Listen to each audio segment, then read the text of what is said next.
Kannur ധർമ്മടത്ത് LDF സ്ഥാനാർത്ഥിയായ മുഖ്യമന്ത്രി പിണറായി വിജയൻ നാമനിർദ്ദേശ പത്രിക സമർപ്പിച്ചു. LDF നേതാക്കൾക്കൊപ്പമെത്തിയാണ് പിണറായി വിജയൻ നാമനിർദ്ദേശ പത്രിക സമർപ്പണം നടത്തിയത്. വിവിധയിടങ്ങളിൽ UDF സ്ഥാനാർത്ഥികളും നാമനിർദ്ദേശ പത്രിക ഇന്ന് നൽകി. പിണറായിയിൽ നിന്ന് വാഹന പ്രചാരണ ജാഥയായി എത്തി തലശ്ശേരി സബ് രജിസ്ട്രാർ ഓഫീസിൽ പത്രിക സമർപ്പിക്കാനായിരുന്നു ആദ്യ തീരുമാനം. എന്നാൽ പിന്നീട് വാഹന പ്രചാരണ ജാഥ ഒഴിവാക്കി.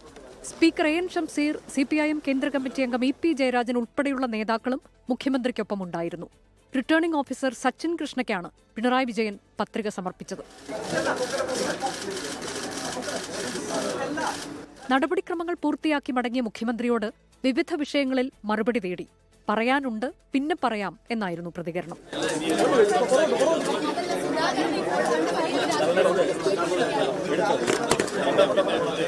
മൂന്നാം തവണയാണ് പിണറായി വിജയൻ ധർമ്മടത്ത് മത്സരിക്കുന്നത്. കൊട്ടാരക്കരയിൽ ഐഷ പോറ്റി, കരുനാഗപ്പള്ളിയിൽ CR മഹേഷ്, കോങ്ങാട് KA തുളസി, കളമശ്ശേരിയിൽ VA അബ്ദുൾ ഗഫൂർ തുടങ്ങിയ UDF സ്ഥാനാർത്ഥികളും നാമനിർദ്ദേശ പത്രിക നൽകി. വിവിധ ബ്യൂറോകൾക്കൊപ്പം 24 കണ്ണൂർ. ലോകത്തെവിടെയായാലും ഏത് സമയത്തും 24 വാർത്തകളും ഓഗ്മെന്റഡ് റിയാലിറ്റി പാക്കേജുകളും എക്സ്പ്ലെയിനറുകളും വിശദമായി കാണാൻ ഞങ്ങളുടെ YouTube ചാനൽ നിങ്ങൾക്ക് സബ്സ്ക്രൈബ് ചെയ്യാം.